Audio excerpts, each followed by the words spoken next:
Logotipo animado do videocast inclua nossa voz, com desenho de pessoas diversas, com roupas coloridas e símbolo da acessibilidade.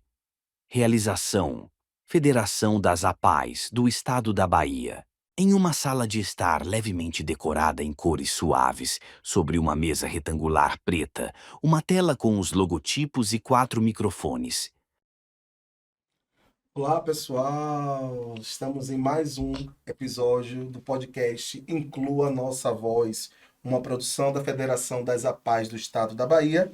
Eu sou o Tiago Abelardo, sou um homem negro de 42 anos, estatura mediana, estou com cabelo curtinho, estou com a barba ralinha, de estatura mediana, estou usando um blazer, jeans e uma camisa polo mostarda. É uma honra, né? A gente está aqui no terceiro episódio, estamos finalizando essa primeira etapa, mas quero deixar avisado que teremos uma segunda temporada que já está aí no forno sendo preparada para vocês. E hoje o tema da gente é envelhecimento das pessoas com deficiência e o papel da assistência social nesse processo. E ao meu lado, meu companheiro de bancada, Ítalo Leonardo. Tudo bem, Ítalo? Tudo bem, Tiago? Me chamo Ítalo Leonardo, eu tenho 24 anos, sou autodefensor da Paz de Salvador, Unidade da Paz de Salvador, e estou muito feliz que eu estou aqui do estado da Bahia. E sua autodescrição, Ítalo? Eu sou negro, eu tenho síndrome de Down, eu tô com a camisa azul, sapato preto, com acessório amarelo dourado. Tô muito feliz que eu estou aqui. Obrigado, Ítalo. De E nada. hoje vamos conversar sobre trajetórias, sobre cuidados, sobre vínculos, sobre família e sobre como as APAES se fortalecem enquanto equipamentos de assistência social, superando o assistencialismo e construindo direitos. E é com muita alegria que hoje recebemos a nossa amiga Ceide Carolina e Débora Vieira. Muito bem. Eu vou pedir a vocês, meninas, nossas convidadas, que façam a autodescrição, começando por Seide. Bom dia, é uma honra estar aqui com vocês, nessa bancada falando sobre esse assunto que é tão importante. Eu sou Ceide Caroline, coordenadora da área de envelhecimento na Federação das APAES da Bahia e também coordenadora pedagógica na PAI de Feira de Santana. Eu sou uma mulher de 1,67 m, parda, tenho cabelos longos pretos, estou usando uma blusa branca, uma calça preta e uma sandália marrom. Olá, gente, é um prazer estar aqui com vocês. Agradeço a oportunidade de estar falando um pouquinho, né, sobre essa temática. Eu me chamo Débora, sou uma mulher de 1,56 m, pele parda, cabelos cacheados, estou com um vestido com um grafismo étnico, né, um grafismo de Senegal, e estou aqui para a gente poder compartilhar um pouquinho aí da nossa trajetória, né? E certeza. dessas ideias a respeito desse assunto. São duas autoridades aqui do movimento apaiano.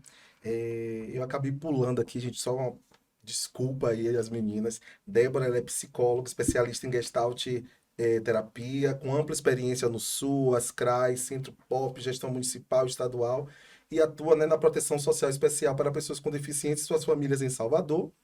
E Seide, pedagoga, especialista em educação especial, graduanda em fonoaudiologia, coordenadora pedagógica da PAI de Feira de Santana e também coordenadora de envelhecimento da Federação das APAES do Estado da Bahia. Meninas, muito obrigado por vocês estarem aqui nessa bancada conosco. E a gente quer começar primeiro conhecendo vocês, né? Então, seria interessante vocês falarem como foi essa experiência, essa trajetória de vocês, né? Como vocês começaram a vida profissional até vocês chegarem nas respectivas APAES. Começo com você, Débora. Pronto, vamos lá. Então, né, como você mesmo me apresentou, Thiago, eu sou psicóloga. Eu atuo no SUAS desde 2015, então tenho aí 10 anos de caminhada no SUAS, né? Comecei lá no CRAS e daí Por lá perpassei pelo Centro Pop, depois fui trabalhar na gestão municipal, depois na gestão estadual e agora estou na APAE, contribuindo no Serviço de Proteção Social Especial para Pessoas com Deficiência e suas famílias, né? E todas essas vivências que eu tive no SUAS, né, ajudaram a formar a ideia que eu tenho hoje da política pública de assistência social, né? Então, contribuíram muito para que eu tivesse uma visão mais madura, né, do fazer, principalmente do fazer do psicólogo nesse contexto, né? Que ainda é muito pouco conhecido, inclusive pelos próprios psicólogos, pela própria categoria, né, de profissionais. Então, acredito que foi um privilégio para mim poder ter tido essa experiência, né, até chegar na APAE, nesse serviço tão complexo que a gente executa, né, que exige tanto da gente essa sabedoria, não só da política pública, mas também de um olhar mais ampliado do atendimento às pessoas, né, em situação de vulnerabilidade e risco social, né, que no caso é o nosso público-alvo, né, pessoas em situação de vulnerabilidade e risco social por violação de direitos, pessoas com deficiência e suas famílias. Então, acredito que eu estou aprendendo ainda muito, né? Embora tenha uma caminhada aí um pouquinho já no SUAS, mas cada experiência nos amplia, né? Nossa visão, nosso olhar e agrega muito mais. E você, Ceide? Minha caminhada é um pouquinho longa. Na verdade, a minha vida profissional se iniciou na PAI. É até engraçado, né, falar sobre isso. Na verdade, eu estava com uma amiga que foi fazer uma entrevista na PAI e eu só estava acompanhando ela. E aí lá eu acabei sendo entrevistada, não tinha intenção nenhuma e acabei ficando e estou lá até hoje. Nessa trajetória, eu tive muitas experiências, né? Eu fui auxiliar de sala de aula como estagiária, aí passei um tempo afastada porque terminou meu tempo de estágio. Depois, assim que eu me formei, eu fui contratada pela instituição, né? Aí fui ajudar na gestão da escola. Trabalhei um pouco na parte de captação de recursos, que foi uma experiência também muito bacana, né? Que me trouxe um outro olhar ao fazer da PAI, né? E aí, nessa trilha toda, eu voltei para a escola, ajudei no processo de implantação do AEE, de lá da PAI de Feira. Depois, fui assumir a inclusão de mercado de trabalho e hoje estou no envelhecimento. Quer dizer, hoje, na verdade, eu estou mais na parte de gestão geral da parte de educação, mas passei o meu processo de implantação do trabalho de envelhecimento da PAI lá de Feira, que é um trabalho que eu particularmente me identifiquei muito. Então, tive toda essa caminhada para chegar no envelhecimento. Quando eu digo a vocês, estamos com duas autoridades aqui. E esse ano a gente celebrou os 20 anos do SUAS, né? Dessa política que ainda está em construção, uma política ainda nova, mas que a gente percebe uma evolução constante, né? Sobretudo no que diz respeito à mudança cultural. Eu trouxe até logo no início sobre essa mudança da assistência social e o assistencialismo. Eu queria que vocês trouxessem para a gente assim como o SUAS é importante na trajetória profissional de vocês. Então, né, a assistência social como política social, né, política pública de Estado, ela vem como uma resposta, né, às expressões da questão social. Então, o Estado precisou dar uma resposta né, à sociedade a respeito de todas as mazelas, né, oriundas aí do nosso sistema capitalista.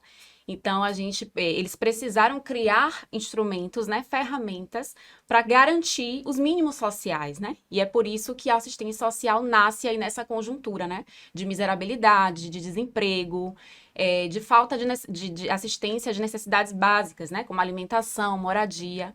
Então, a assistência social vem romper essa ideia, né, de que essas necessidades básicas, elas são dadas como caridade, né?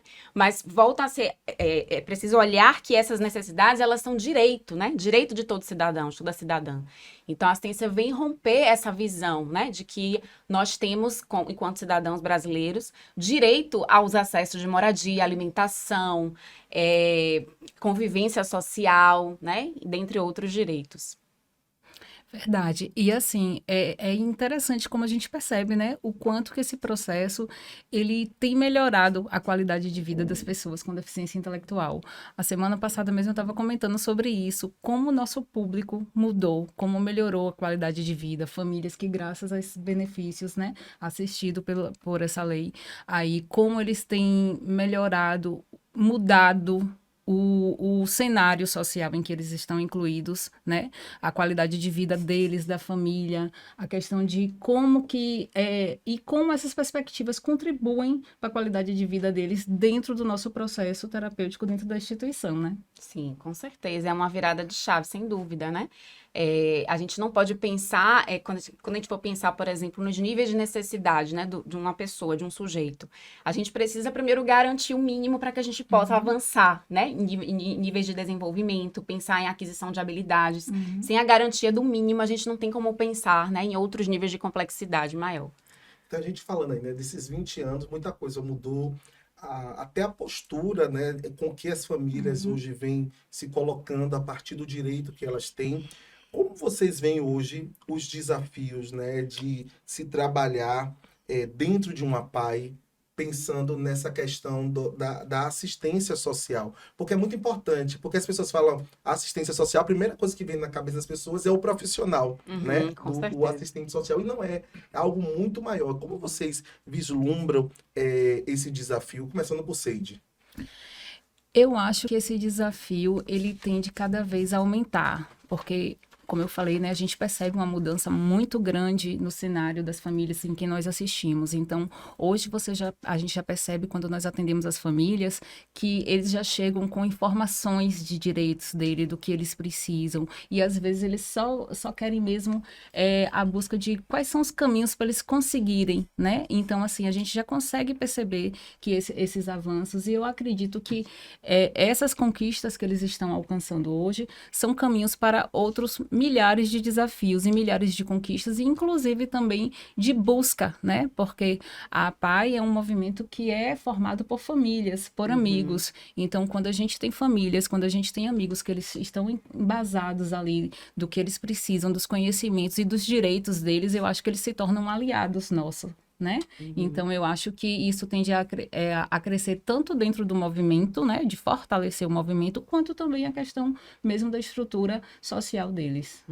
Com certeza.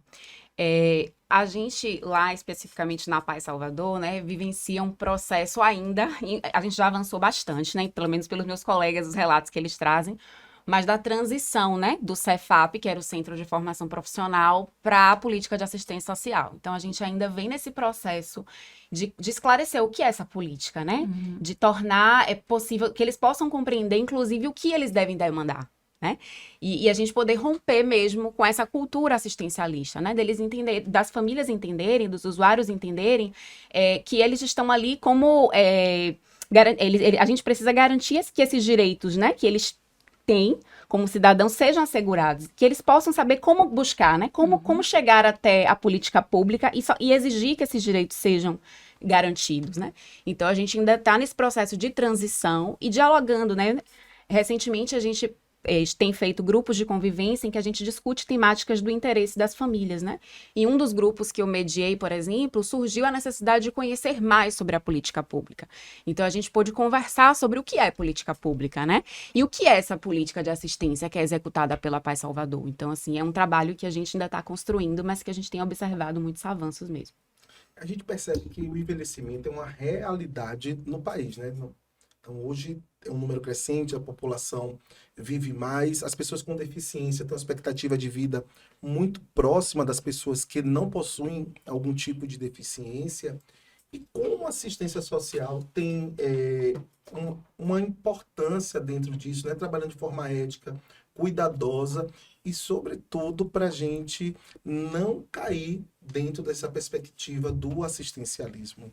Então, um dos objetivos, né, do Serviço de Proteção Social para Pessoas com Deficiência e suas famílias é o desenvolvimento da autonomia, é o fortalecimento de convivência familiar, social e comunitária, né? Então, considerando isso, a gente entende que esses dois fatores, eles estão diretamente associados à qualidade do envelhecimento, né? Então, se a gente garante o fortalecimento da autonomia dos usuários, das suas famílias, e a gente garante também que essa família não esteja sozinha nesse cuidar, né?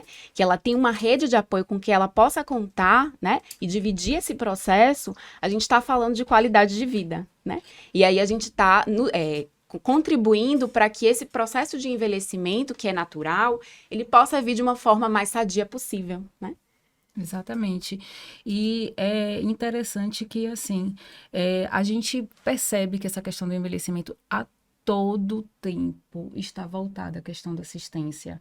A todo tempo a gente precisa discutir sobre essa necessidade de como a gente vai ajudar essas famílias a gerir esse novo momento, que é um momento que demanda de muitas necessidades. A gente vê que mexe em toda a estrutura, mexe na estrutura familiar, mexe na estrutura das atividades que eles fazem, porque o rendimento dele nem sempre tem o mesmo ritmo e às vezes a gente fica ali naquela perspectiva diária. Então, assim, é uma área que é muito rica e tem mexido muito com várias demandas. A questão das atividades esportivas deles não são mais as mesmas, né? As demandas esportivas, as demandas de lazer, você percebe a mudança comportamental. Então, assim, é necessário realmente envolver muito o trabalho da assistência nesse processo, que ele se fortaleça, para que a gente possa, junto às famílias, estar direcionando esse trabalho de uma forma mais tranquila desse envelhecimento dessa pessoa com deficiência. Ô, Ceide, pegando só esse gancho, a gente vem trabalhando via federação, né, o que é o modelo da Nacional, que é uma coordenadoria, o envelhecimento. E a gente percebe que ainda é um movimento muito novo dentro das APAES. Como você analisa esse processo, né? Que é um trabalho transversal, que a gente precisa, a partir do que vocês vêm falando, desse cuidado da assistência, a perspectiva da autonomia, temos também a transversalidade dos profissionais que atuam dentro disso. Como você vê esse trabalho e que possivelmente vai ser o trabalho do futuro das APAES, né? Na verdade, já é um trabalho que está acontecendo, né? Porque as demandas estão aí. As APAES têm muitos idosos. A gente, quando conversa com algumas unidades, né, menores do interior, até as nossas maiores mesmo, a gente percebe. A gente já tem assistidos que têm 50, 60 anos, né? Que antes a gente não via. Então, assim, é uma necessidade realmente real. É uma novidade, inclusive, dentro do movimento e uma necessidade das unidades, das APAES, uma necessidade profissional de estar amadurecendo, de estar tendo um olhar especial para esse grupo que está em processo de envelhecimento. Porque, como eu falei anteriormente, né, eles precisam ser olhados de uma nova maneira, porque eles estão passando por mudanças, o ritmo deles é diferente, as estratégias, até a nossa cultura profissional precisa ser revista, né? Porque a gente também precisa entender que o que dava certo, o que funcionava de uma maneira hoje não vai dar mais. E amanhã provavelmente também tende a se diminuir por conta desse ritmo, por conta das demandas.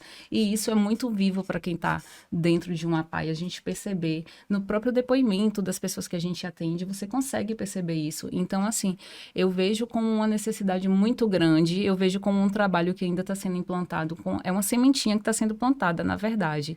E que eu creio que vai ter muitos frutos, assim como todas as áreas que a gente atende dentro do movimento apaiano, né? A gente tem aí várias áreas e todas, graças a Deus, assim, caminham muito bem. Todas você tem, assim, pessoas, representantes que lutam com grandes projetos e grandes ações. E eu acredito muito que a área de envelhecimento também tende a vir trazer muitos resultados e muito avanço aí à frente.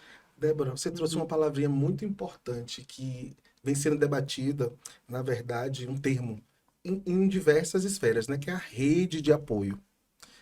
Como essa rede de apoio ela é importante? Como as APAES podem trabalhar para fortalecer esse cuidado, essa assistência à pessoa com deficiência e suas famílias? Então, acho que a gente precisa compreender, né, que essa família ela não é só composta de uma mãe com um filho, né? E aí, quando a gente olha para esse cenário de uma mãe com filho, a gente vê muita coisa, né? Então, a gente vê questões de gênero implicadas nisso, né? A mulher sempre ocupando esse lugar de cuidado. E a gente vê uma mulher muitas vezes sozinha nesse lugar, né? E acho que a gente convocar a família para compreender que ela não está sozinha nesse processo, né?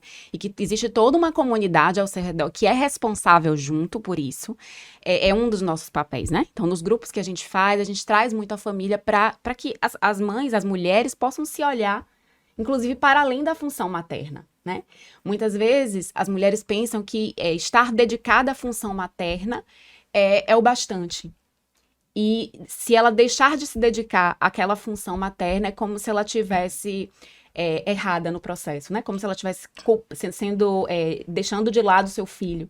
Mas, na verdade, para que ela possa exercer, inclusive, uma maternidade saudável, né? Que contribua com o desenvolvimento, inclusive, do seu filho, pessoa com deficiência intelectual, ela precisa também se nutrir, né? E essa rede de apoio vem nessa perspectiva também, né? De nutrir essa mulher, essa pessoa que exerce essa função importante de cuidado. Acho que é nessa perspectiva aí. É interessante perceber que nesses casos, né, essa mulher ela também está envelhecendo. Sim. E ela também está nesse processo. E eu observo muito, quando a gente está fazendo as atividades com os nossos assistidos, essa identificação delas nas atividades. Por exemplo, você sai para comemorar um dia do idoso, ela sai para levar o filho dela por conta de todo esse comprometimento e todo esse processo histórico que ela passou. Mas quando chega lá, que eles começam a observar a atividade, elas falam, eu posso participar? E você percebe neles uma identificação ali com relação, não com a questão cognitiva, óbvio, mas com relação às atividades que se propõem, aquela questão, aquele momento ali de lazer, de brincar. Uhum. E é uma identificação que eu até me divirto observando, porque como elas se envolvem nesse processo. E aí, como você bem falou, essa questão, né, de estar trazendo outras pessoas da família. A gente está vivendo, né? Os meninos estão envelhecendo, alguns até já não têm mais mãe. Então a gente percebe os irmãos chegarem lá batendo na porta. Olha, vim conhecer como é o trabalho da pai, porque eu nunca me envolvi. Sempre foi a minha mãe que fez esse papel. E eu vim aqui saber o que ele faz, como é. Ele vem aqui para passar o dia, ele vem para passar uma manhã, uma tarde, como é esse processo. E como esse trabalho com esses irmãos é importante envolver eles junto com essa mãe, porque muitos chegam totalmente perdidos, né? Totalmente perdidos. E às vezes você percebe o quanto que eles não conhecem o próprio irmão com deficiência, porque eles foram ali, né, cuidar da vida deles, porque eles não tinham... A mãe se dedicou completamente a ele e ele foi cuidar da sua vida normal, seguir estudos, formar família, e aí, de repente, chega até situações em que perderam as mães, aí passou a assumir, e até essa questão mesmo, né, dessa relação desses irmãos. Como é que fica após essa partida da mãe, porque tem algumas famílias que fica só sobre um, e tem algumas famílias que não, tem algumas famílias que eles se dividem, e aí tem famílias que tem um que cuida, mas tem outros irmãos que não se envolvem e eles começam a falar, por favor, chama meu irmão aqui, ele precisa me ajudar porque não está sendo fácil para mim. Então é interessante observar que nesse processo aí a gente vai percebendo isso, né? Como isso vai se transferindo e como esse desenho familiar vai se modificando, Sim. né? A figura que antes era só da mãe, agora com o passar do tempo ela está envolvendo outras pessoas que antes não se envolviam. Meninas, eu quero entrar aqui, fazer só um cortezinho rápido, em um tema muito importante para a gente das APAES, que é a 24ª Olimpíadas Especiais, que vai acontecer agora em dezembro, né, no período de 8 a 14 de dezembro. Como é que está a expectativa nas unidades de vocês para esse grande momento? Essa é a primeira vez que a Federação das APAES da Bahia leva uma delegação com mais de 84 atletas. Então, um momento de grande celebração. Eu queria que vocês trouxessem para a gente como é que está esse preparativo nas respectivas unidades, como é que os nossos atletas estão nesse momento preparativo. Os meninos estão muito empolgados, super engajados, inclusive no treinamento, né? Levando muito a sério. A gente tem visto um investimento grande dos atletas nesse sentido. Eles estão contando os dias para chegar o momento. Lá em Feira não está diferente. Os meninos estão motivadíssimos. E uma coisa que eu acho interessante que eu tenho observado é como a preparação para as Olimpíadas e para as atividades esportivas estão despertando nele o cuidado com a saúde, o cuidado com a alimentação melhor, Sim, buscando lá o nutricionista da instituição para ele ter um maior rendimento, treinando todos os dias. Tem assistidos que acordam de madrugada e tá falando, eu comecei a ir para academia para me preparar melhor para as Olimpíadas. Então, assim, é bacana ver como essa atividade, né, que é esportiva, ela vai recaindo, né, em outras áreas e além de motivar, também melhorando, né, a vida deles. Que massa, que massa. A gente, trazendo isso, a gente percebe também que a família é muito importante nesse processo, né? As mães chegam junto, estão ali na torcida, estão junto com os profissionais. Como tem sido essa articulação das famílias nesse processo preparatório? Então, as famílias, como você falou, né, chegam juntos, estão sempre ali organizando, estão sempre no stand-by, né, para o que eles precisam, acompanham os treinos, né, incentivam, cuidam da alimentação, né, auxiliam ele nesse processo da alimentação, de organizar a mala, né, das orientações, de como vai ser. Algumas, inclusive, vão acompanhá-los, né, então, assim, as famílias são sempre muito parceiras nesse processo. Lá também acontece da mesma maneira, né? Todo esse envolvimento no processo, nas reuniões, nas autorizações que a gente precisa. E aqui, assim, nessa autorização, eles comparecem sempre que necessário e sempre é muito engajada em todo esse processo. Mas uma coisa que eu admiro muito é a confiança que eles têm na equipe em entregar os filhos, porque eles são tão apegados a esses meninos, e aí quando fala, vai viajar e tal, por mais que seja algo que seja bom, mas assim, eles falam, tá indo com vocês, eu confio. E eu acho que isso é bem significativo, né? Confiança é importante. Ítalo, deixa uma mensagem lá de apoio para os nossos atletas, manda lá um boa sorte para a galera. Claro! Gente, em primeiro lugar, quero dizer que não desistam, porque é uma oportunidade aberta para vocês.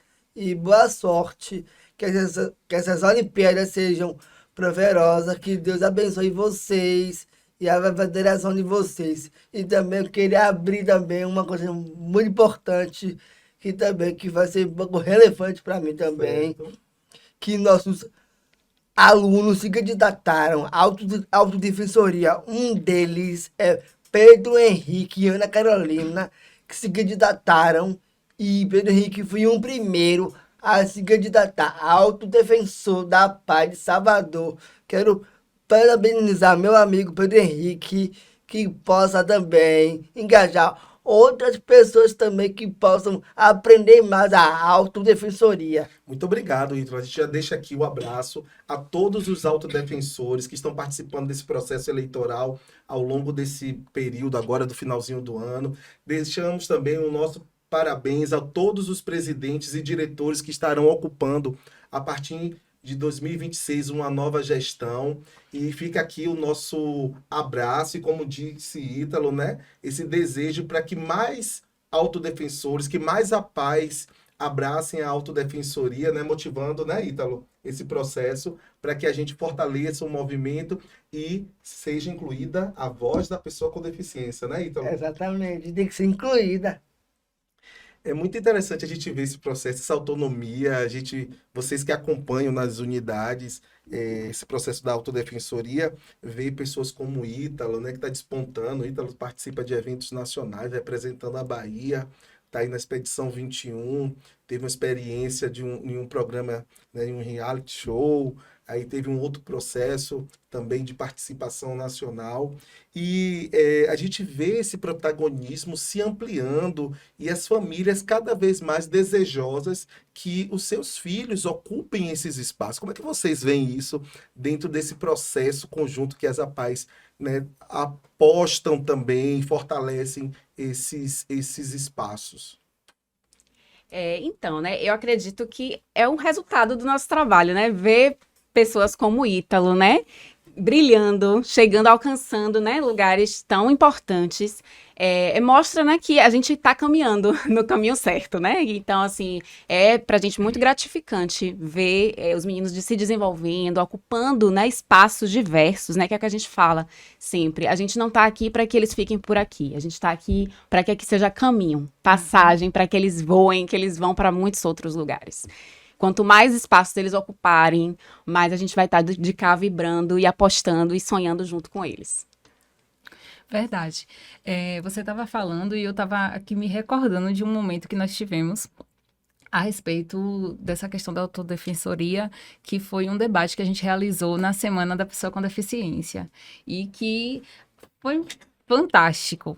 Foi fantástico abrir esse debate e ouvir tudo que eles têm a dizer, né? Tudo que eles têm a colocar sobre diversos assuntos e brigar, inclusive se posicionar diante dessas famílias, né? De falar, pedir esse espaço de mais autonomia a essas famílias. Então, eu acho que foi um momento muito gratificante e é uma forma também da gente perceber, né? O quanto que eles têm pedido essa voz, essa inclusão dessa voz deles em todos os movimentos, em todos os participar em diversas áreas, tanto da vida dele quanto dentro da própria PAI, né? A gente vê, eles chegam lá na sala da gente, eu quero participar disso, eu quero participar daquela atividade. Por que eu vou? Porque fulano não vai? Uma Olimpíada, por que fulano vai e eu não vou? Eu também quero ir. Então, assim, é muito bacana, né? Ver essa vontade, essa autonomia florescendo, como você falou. É um resultado, é resultado. E eu acho que esse é o maior termômetro que a gente tem dentro da PAI, do nosso trabalho.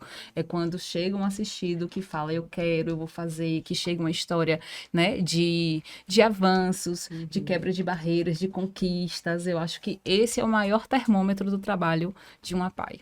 Perfeito. Eu queria pegar de novo esse gancho da longevidade, porque o Movimento Apaiano já está completando esse ano, hoje, em dezembro, 71 anos. Salvador fez 56, Feira também já passou de 40.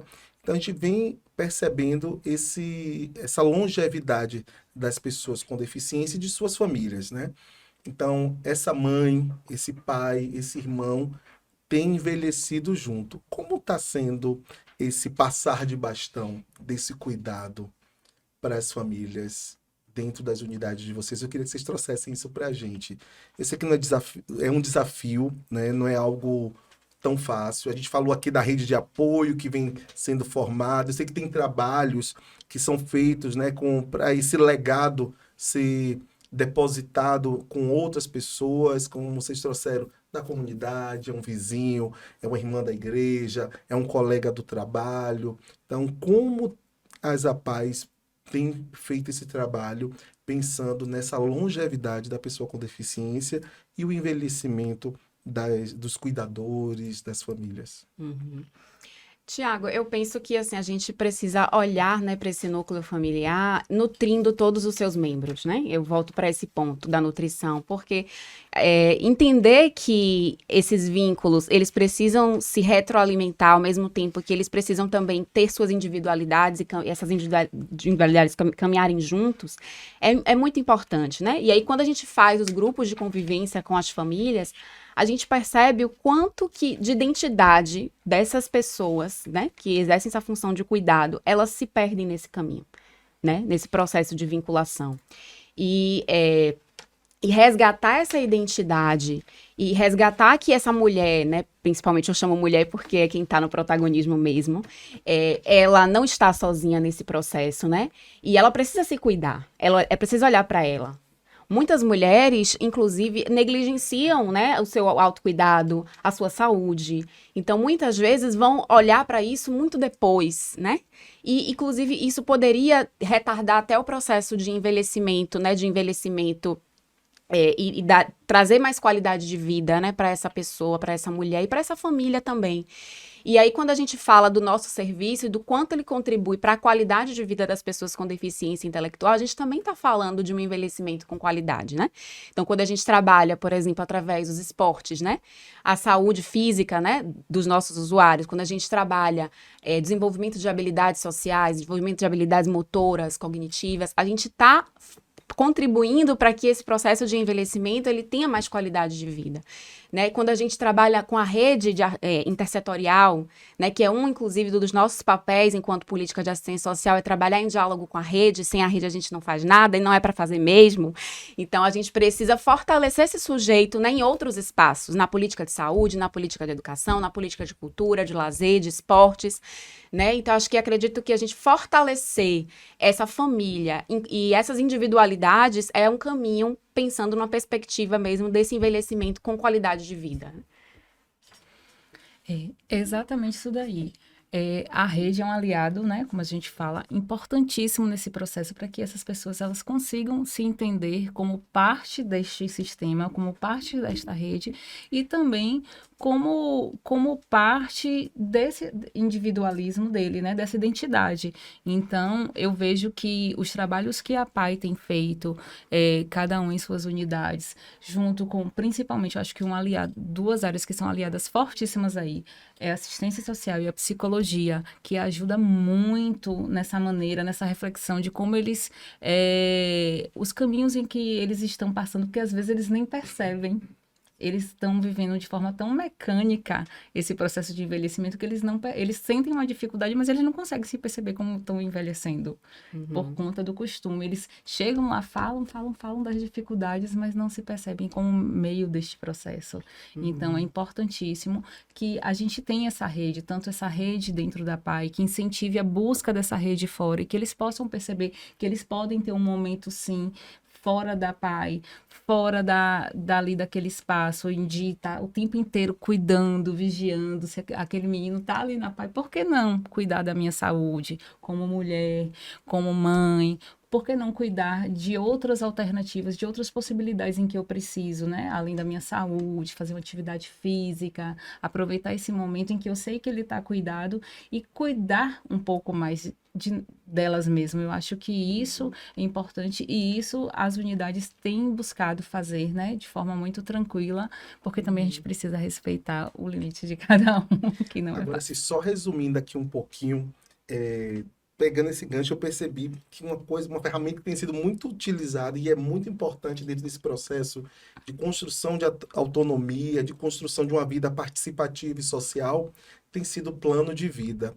Eu queria que vocês trouxessem relatos para a gente dessa ferramenta e como ela é importante para o fortalecimento, né, desse vínculo e para a construção desse cidadão que a gente tanto trabalha, né, nessa questão da dignidade, da cidadania, desse ser autônomo e social. Então, a gente utiliza, Tiago, um recurso, né, que é um instrumental que a gente utiliza na unidade, no serviço, que é o plano de desenvolvimento individual e familiar, né? E ele dialoga muito com isso que você traz do plano de vida, né?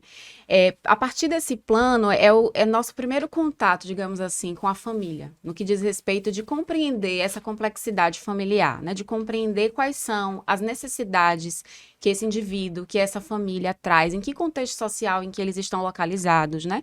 Qual o perfil de renda, qual o perfil social, qual o perfil econômico, cultural, racial, relacional, que esse sujeito está situado, para que a gente, a partir daí, possa pensar junto em estratégias, caminhos de intervenção que venham a contribuir no processo de qualidade de vida e na construção desse plano, né, de vida individual e da família também.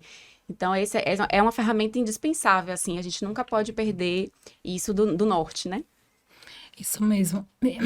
E assim, uma coisa que eu vejo assim muito importante quando a gente está conhecendo essa família, esses aspectos todos que você comentou aí, os sociais, os econômicos, tudo isso, né, que envolve esse ser, uma coisa que eu acho bastante interessante é quando a gente está lá conhecendo eles, perguntar qual é a sua expectativa em estar aqui, né? Porque eles chegam com milhares. E a gente também tem os nossos limites, então é importante nesse momento a gente chegar para eles e traçar essas expectativas junto com eles. O que é possível a gente fazer junto? O que é possível você fazer? Trazer para ele, né, essas possibilidades e também colocar isso, né? Olha, eu posso te ajudar nesse aspecto aqui, que é uma perspectiva que você está me trazendo. Mas o que a gente pode trazer também mais adiante, em outros lugares, em outros espaços, né? O que a gente pode construir, essa identidade dessa perspectiva, do que a gente pode fazer junto e o que você também pode caminhar para justamente estar estimulando, né? Essa autonomia aqui, né, Ítalo? Essa autodefensoria dos meus direitos, do que eu quero, do que eu busco, essa perspectiva que se tem. Eu acho que isso é fundamental. Que bate-papo bacana, né, meu amigo Ítalo? O que é que você tem para me dizer agora? Agora a gente que a gente que estamos chegando ao final do nosso episódio. Assistência social, envelhecimento, trajetórias, vínculos e transformações no movimento apaiano. Para finalizar, a nossa gostaria que dar uma de cada uma de vocês deixasse uma mensagem sobre o futuro do envelhecimento das pessoas com deficiência dentro do movimento apaiano. Eu acredito que o futuro do envelhecimento das pessoas que estão dentro do movimento apaiano vai ser muito lindo. Eu acredito muito que vai ser construído muitas possibilidades, muitas perspectivas de um envelhecimento digno, de qualidade, porque muitas pessoas estão trabalhando para oferecer o melhor a vocês dentro desse processo. Então, eu acredito no envelhecimento digno. Ai, que ótimo. E você, Débora? Então, eu acredito e desejo, né, que possamos ter mais políticas públicas para as pessoas com deficiência e suas famílias, né, que venham a fortalecer o movimento apaiano, né, porque a gente precisa entender que esse também é um dever de Estado, né, garantir os direitos sociais dessas pessoas e garantir um envelhecimento saudável também e digno. Você, então. Que bom. Até a próxima. E lembre-se, envelhecer é um direito, proteger é compromisso, inclui, é para todos. Muito bem, Ítalo. Estamos chegando ao final desse terceiro episódio do podcast Inclua a Nossa Voz. Quero agradecer as nossas convidadas que trouxeram relevantes informações e conhecimento. Foi muito interessante. Queria poder passar mais tempo com vocês aqui e dizer aos que nos acompanham que vem a nova temporada. Sigam a Federação das APAES, FEAPAES, BA, no Instagram. Compartilha essa live, manda para mais gente, manda para mais pessoas. Essa live não, videocast, tá, nosso diretor está ali me corrigindo, Antônio Marques. Quero agradecer a Antônio Marques essa parceria, ele que faz o roteiro e a direção deste programa, e dizer que estaremos muito em breve com novidades para que esse canal de comunicação se fortaleça, para que a gente consiga levar cada vez mais essa informação sobre as pessoas com deficiência, para que a gente continue o enfrentamento ao capacitismo, para que a voz da pessoa com deficiência continue sendo incluída. Obrigado a todos e até a próxima. Logotipo animado do videocast Inclua Nossa Voz, com desenho de pessoas diversas, com roupas coloridas e símbolo da acessibilidade. Realização: Federação das APAES do Estado da Bahia.